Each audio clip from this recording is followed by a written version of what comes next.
Bonjour à toi et bienvenue dans cette vidéo. Alors, le sujet d'aujourd'hui, ça va être un petit peu les formules copier-coller qu'on nous propose de plus en plus sur Internet. Et je pense que ça va t'intéresser si toi aussi, tu as envie, ou tu as eu envie, ou tu auras sans doute envie, à un moment donné dans ton entreprise, de prendre des raccourcis. Et c'est bien humain, c'est bien normal. Je voudrais simplement t'alerter sur le fait que tous les raccourcis n'en sont pas forcément. Avant d'entrer dans le vif du sujet, je vais me présenter. Je suis Audrey Madeleine, la créatrice de faitesbougervosidées.com, et mon job en fait, c'est d'alléger la charge la charge technique des entrepreneurs du web pour leur permettre de concrétiser leur vision et de gravir les sommets. Alors, comme je te le disais aujourd'hui, le sujet, ça va être les formules toutes prêtes copier-coller qu'on nous vend de plus en plus, qu'on met en avant, et c'est vrai que l'idée est plutôt séduisante. Ça veut dire que tu as juste à appliquer quasiment mot pour mot ou à remplir 2-3 espaces vides d'un email, d'un tunnel de vente, d'un site internet ou d'un planning de réseau social, et bam, tu vas avoir des résultats extraordinaires tels que ceux obtenus par l'entrepreneur qui te vend une telle offre. Alors oui, c'est très séduisant, mais ça ne fonctionne pas et je vais t'expliquer pourquoi. La première raison pour laquelle ça ne fonctionne pas, c'est que ce n'est pas quelque chose que tu vas pouvoir tenir sur le long terme. Ce n'est pas toi, ça ne te correspond pas. Ce n'est pas ce que tu as envie de faire, ce n'est pas ce qui te donne de l'énergie, ce n'est pas ce qui te fait avancer. Donc, ça ne va pas coller parce que ce ne sera pas ton mode de fonctionnement, parce que c'est pas là que tu vas être la plus à l'aise, et forcément ça va se ressentir, forcément ça aura un impact non seulement sur tes ventes, mais aussi, et c'est là aussi que je trouve ça le plus dommageable, au niveau de la relation que tu vas vouloir construire avec tes prospects. Si tu utilises la formule, le système de quelqu'un d'autre, alors attention, je dis pas que tu dois pas t'en inspirer, je dis pas que tu dois partir de zéro, mais il faut vraiment que tu saches te l'approprier, il faut vraiment que tu déchiquettes le système en 1000 morceaux et que tu le reconstruises un peu à ta façon pour que ça fonctionne. C'est hyper important. Si tu as un comportement sur les réseaux, dans ta newsletter, peu importe, qui fait faux, qui fait forcé, qui ne fait pas naturel, forcément ça va pas donner envie. Qui est-ce qui a envie d'aller bosser avec une espèce de robot ou quelqu'un qui débite des choses à la minute sans vraiment avoir l'air de ressentir ce qu'il partage, ou sans vraiment avoir l'air de, même limite parfois, de comprendre ce qu'il partage. Ça va vraiment avoir un impact négatif. Donc là, c'est vraiment quelque chose de rédhibitoire et qu'il faut absolument bannir, c'est important. Ensuite, pourquoi est-ce que c'est une mauvaise idée d'aller vers tout ce qui va être système à copier-coller, ou pourquoi est-ce que c'est une mauvaise idée aussi d'écouter et de foncer tête baissée dans une stratégie qui t'est recommandée? C'est pas bon, tout simplement parce que t'auras pas digéré certaines informations, t'auras pas digéré certaines leçons, tu n'auras pas commis certaines erreurs qui sont pourtant extrêmement importantes et extrêmement bénéfiques pour le développement de ton entreprise. En fait, le risque aussi quand tu prends comme ça des systèmes tout prêts, c'est que tu te coupes de tes clients idéaux.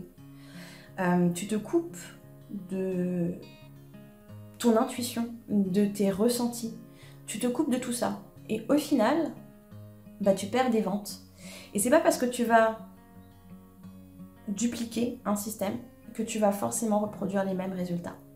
Parce que tes clients sont pas les mêmes que les clients de l'entrepreneur à qui tu as acheté le système ou dont tu appliques les conseils. Ta communauté n'est pas la même. Les produits que tu vends ne sont pas les mêmes. Ta façon de faire n'est pas la même. Tu n'es pas cette même personne. Alors oui, tu peux peut-être prendre la structure. Tu peux peut-être reprendre des idées, mais il faut vraiment limite que tu les ingurgites, que tu les mâches, que tu les assaisonnes avec qui tu es, avec qui sont tes clients, et que tu recraches tout ça en quelque chose qui te corresponde à 100%. Donc en fait, si tu veux, et puis il faut pas se leurrer, la plupart de ces systèmes-là, ça se voit. Ça se voit quand tu reçois tu t'es déjà sans doute dit quand tu as reçu une séquence d'emails, ouais, j'ai l'impression d'avoir lu ça quelque part. Et du coup, ça enlève tout ce qui fait ta richesse en fait. Et moi je pense que si ce type d'offre se multiplie de plus en plus, si ce type d'offre a de plus en plus de succès, c'est simplement parce que t'as peut-être peur. T'as peut-être peur de te lancer, t'as peut-être peur de mal faire, t'as peut-être peur de te planter. Moi j'aime, alors j'aime, non c'est un bien grand mot, j'aime pas faire des erreurs, qu'on s'entende bien, ça me saoule à chaque fois sur le moment. Mais c'est vrai que c'est grâce à des erreurs que j'ai pu mettre en place certaines choses dans mon entreprise, c'est grâce à des erreurs que j'ai pu améliorer des choses aussi dans mon entreprise. Donc, il faut aussi que tu te dises que ton entreprise, elle est aussi là pour que tu puisses expérimenter des choses, mettre en place des choses. Et il ne faut pas avoir peur de se tromper. C'est souvent pour ça aussi qu'on va vers des raccourcis, c'est parce qu'on a peur de perdre du temps, qu'on a peur de se planter, etc. Mais un système de vente, ça n'a pas besoin d'être quelque chose de compliqué. J'ai remarqué ça aussi, c'est que parfois, pour vendre, on complexifie le truc. Un système de vente, c'est juste un moyen que tu as de présenter plusieurs fois ton message à ton client idéal. C'est juste ça. Donc toi, qu'est-ce que tu peux mettre en place pour pouvoir mettre sous les yeux de ton client idéal ton message plusieurs fois dans la semaine, dans le mois? Qu'est-ce que tu pourrais faire? Tu mets en place ça et tu as ton premier système de vente. En fait, tu as déjà tout. Tu as déjà les réponses. Tu sais ce qu'il faut faire. Là, l'idée, c'est de se faire un petit peu confiance et surtout, ne pas lâcher une fois qu'on a mis en place le système. C'est-à-dire que le système, il vit, donc il va falloir aussi que tu prennes le temps de l'évaluer, de l'améliorer, de le modifier, voilà, pour arriver à ta formule de vente à toi. Et en fait, comme je te disais, pour créer ton système de vente qui te ressemble, il faut que tu sois connecté à toi, mais il faut aussi que tu sois connecté à tes clients. Et là, c'est pas non plus hyper compliqué, tu as juste à savoir 2-3 choses sur eux.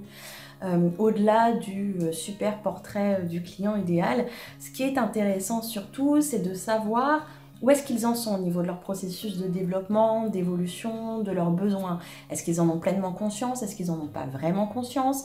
Est-ce qu'ils savent un petit peu quel est ton métier au fait, parce qu'il y a des métiers aussi qui sont totalement nouveaux et spontanément on n'irait pas vers ces métiers-là alors qu'ils détiennent peut-être une partie de la solution à nos difficultés. Donc comment est-ce que ça se passe? Est-ce que tes clients ont déjà fait appel à d'autres professionnels que toi avant? Est-ce qu'ils ont été déçus? Pourquoi est-ce qu'ils ont été déçus? Pourquoi est-ce qu'ils ont besoin de nouveau de faire appel à toi? Est-ce qu'il y a eu un manque dans les précédents accompagnements, services dont ils ont pu bénéficier? Voilà, essaye de demander des informations par rapport à ça. Essaye de demander aussi, enfin pas essaye de demander d'ailleurs parce que c'est pas difficile, demande comment est-ce qu'ils t'ont connu. Ça aussi c'est hyper important. Et quels mots, quelles expressions est-ce qu'ils utilisent à chaque fois qu'ils te font part de leurs difficultés. C'est important. Parce que tu vois, quand je te disais de présenter régulièrement ton message aux yeux de tes clients idéaux, pour que ça les attrape au vol en fait, pour qu'ils soient saisis lorsqu'ils scrollent sur internet, lorsqu'ils naviguent comme ça sur les réseaux sociaux. D'ailleurs c'est plutôt l'inverse, ils scrollent sur les réseaux sociaux, ils naviguent sur internet, bref. L'idée c'est qu'ils se sentent tu vois, un petit peu interpellés par ce que tu vas leur proposer comme contenu. Et ça tu peux le faire en reprenant leurs éléments de langage, en reprenant des codes qu'ils utilisent sans forcément s'en rendre compte, mais que toi tu peux reprendre pour pouvoir présenter ton entreprise. Et ça c'est très important.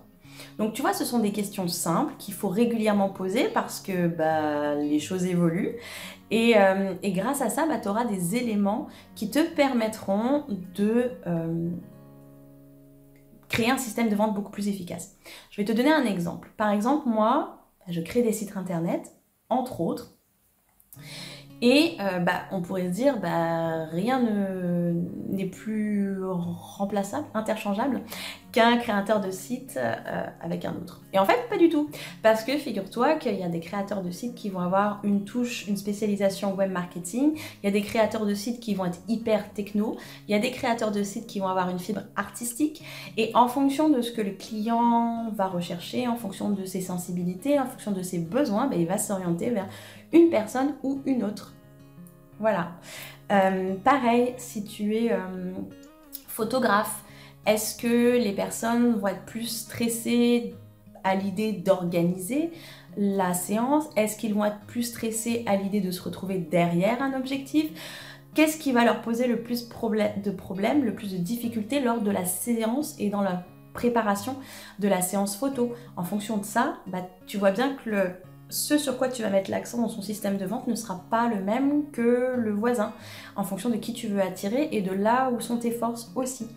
Si tu as un créateur de bijoux, peut-être que les personnes vont te poser beaucoup de questions au niveau de l'entretien du bijou. Il y en a d'autres qui vont te poser davantage de questions sur la façon dont on peut associer différentes pièces avec des tenues. Enfin voilà, tu vois, c'est anodin, ça peut paraître futile comme distinction, mais c'est vraiment là que les différences vont se jouer, au-delà de tout ce qui va être personnalité aussi, et l'être que tu es, que tu pourras mettre en avant aussi dans ta communication. Ce qui est hyper important pour moi, c'est vraiment qu'à l'issue de cette vidéo, tu sois convaincu que ce qui fonctionne pour toi ne fonctionne pas pour les autres forcément, et inversement. Ce qui veut dire que tu peux suivre des personnes qui te recommandent à 100% d'être sur Facebook, par exemple. Mais toi, Facebook, ça te gonfle. Professionnellement, personnellement, tu n'es pas à l'aise avec ce réseau-là. Dis-toi que c'est pas grave. Dis-toi qu'il y a des entrepreneurs à succès qui ont créé leur propre plateforme de réseau, leur propre communauté et qui sont partis de Facebook. Si tu suis les recommandations actuelles, on va te recommander de faire des vidéos, on va te recommander de faire des lives. Et peut-être que toi, ça te tord le bide à chaque fois que tu allumes la caméra. Peut-être que ça te démoralise et que ça te remplit d'une énergie hyper négative qui te pollue tout le reste de la journée. C'est peut-être pas là qu'il faut aller dans ces cas-là. Il y a d'autres façons de faire, il y a d'autres moyens, il y a d'autres supports. C'est ça aussi qui est extraordinaire, c'est qu'on peut jouer sur tous les tableaux, c'est qu'on a beaucoup de médias à notre disposition, beaucoup de supports, et qu'il ne faut pas hésiter à aller explorer différentes choses. Il ne faut pas hésiter à tester pour pouvoir voir ce qui fonctionne le plus. C'est hyper important de ne pas se mettre martel en tête parce que la tendance aujourd'hui, elle est là et qu'il faut aller là. Non, c'est pas vrai. Après, il faut juste savoir distinguer ce qui bloque vraiment. Est-ce que c'est juste une petite peur, un petit inconfort, ou est-ce que c'est vraiment quelque chose de viscéral qui va à l'encontre de qui l'on est profondément? En fonction de ça, il faut pouvoir ajuster et agir en conséquence. Mais c'est hyper important. C'est hyper important. Et pour savoir en fait ce qui va fonctionner pour toi, c'est pas la peine d'aller chercher bien loin. Déjà, toi, regarde où est-ce que tu es à l'aise. Est-ce que tu as une plume extraordinaire? Est-ce que tu es à l'aise devant la caméra? Est-ce que tu arrives à faire en sorte que les gens aient envie d'interagir avec toi, de te suivre jusqu'au bout du monde? Est-ce que tu es quelqu'un qui va plutôt avoir un côté rassurant, un côté qui amène un peu une atmosphère un peu cocon, qui pourrait rassurer certaines personnes? Donc déjà, fais le point là-dessus, par rapport à toi. Et puis, qu'est-ce que tu as envie de faire? Qu'est-ce qui t'éclate? Qu'est-ce qui te remplit de joie, d'énergie quand tu le fais? Parce que ça aussi, c'est hyper important, parce qu'il faut que tu tiennes sur la longueur. Donc, regarde ça. Regarde aussi par rapport au contenu que tu as déjà. Qu'est-ce qui a le plus fonctionné auprès de ta cible? Qu'est-ce qui a donné beaucoup d'engagement, beaucoup de commentaires dans ta newsletter? Quelles sont les thématiques qui fonctionnent le mieux? Le format aussi qui fonctionne le plus. Regarde aussi au niveau des articles de blog, comment est-ce que ça se passe, quels sont les sujets qui plaisent davantage, et puis est-ce qu'il y a une évolution dans ta façon de présenter les choses, dans ta façon d'écrire aussi? Regarde s'il y a eu un switch par rapport à ça, est-ce qu'il y a eu une croissance, ou au contraire est-ce qu'il y a eu une décroissance? Donc voilà, tout ça ce sont des choses à analyser, et pas analyser une seule fois. Tu peux commencer à le faire 2 fois par an, ce serait bien. faire le point comme ça régulièrement pour voir où est-ce que tu t'en vas, c'est plutôt intéressant et ça te permet aussi de mettre à jour tes systèmes de vente très régulièrement et de rester du coup connecté à des résultats plutôt sympathiques. Après, il y a autre chose aussi, c'est le dernier point que je vais aborder dans cette vidéo, c'est l'idée d'être vraiment, et ça je trouve c'est peut-être la partie la plus difficile, d'incarner vraiment cette posture de chef d'entreprise, de leader. Ce qui veut dire qu'il n'est pas positif en tant que leader, parce que c'est un peu ce qu'on veut incarner aussi pour nos clients, en tout cas essayer de les aider en les élevant avec nous, en leur permettant d'aller plus loin. Et je me dis que ça c'est difficile de le faire quand on suit bêtement la foule, quand on remet pas certaines choses en question, quand on s'oublie totalement juste parce qu'on nous a dit que c'était comme ça qu'il fallait faire les choses et pas autrement. Donc ça je pense, et pour moi en tout cas c'est le travail le plus difficile, c'est vraiment d'incarner cette posture de leader. C'est vraiment aussi d'avoir le courage de prendre certaines décisions, de se dire que si ça fonctionne pas, c'est peut-être que la stratégie est pas bonne, donc il faut que j'ai le courage d'en tester une autre.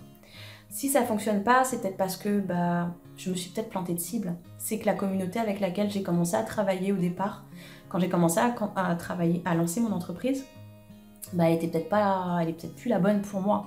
Et dans ces cas-là, il faut pas avoir peur de repartir, pas de zéro, parce qu'on a de l'expérience, parce que il y a toujours un petit noyau qui va nous suivre, mais voilà, de remettre beaucoup de choses en question. Et pour moi, c'est ça aussi, être chef d'entreprise, être leader. C'est d'avoir ce courage de remettre des choses en question, d'avoir ce courage de revoir ses offres, de se dire que c'était pas forcément le bon chemin, d'assumer ses erreurs et surtout de prendre une hauteur suffisante. C'est souvent difficile et c'est souvent pour ça qu'on a besoin d'être accompagné. D'avoir une hauteur suffisante pour avoir une vue d'ensemble de son entreprise et prendre ces décisions courageuses justement qui s'imposent. Voilà, c'était ce que je voulais partager avec toi aujourd'hui. C'est une phase que je vis actuellement où j'ai besoin de me réapproprier mon entreprise, mes stratégies, ce que j'ai envie de faire, ce que j'ai envie de mettre en place et de prendre un peu de recul par rapport à tous les conseils, les formations et les enseignements que j'ai pu avoir ces dernières années.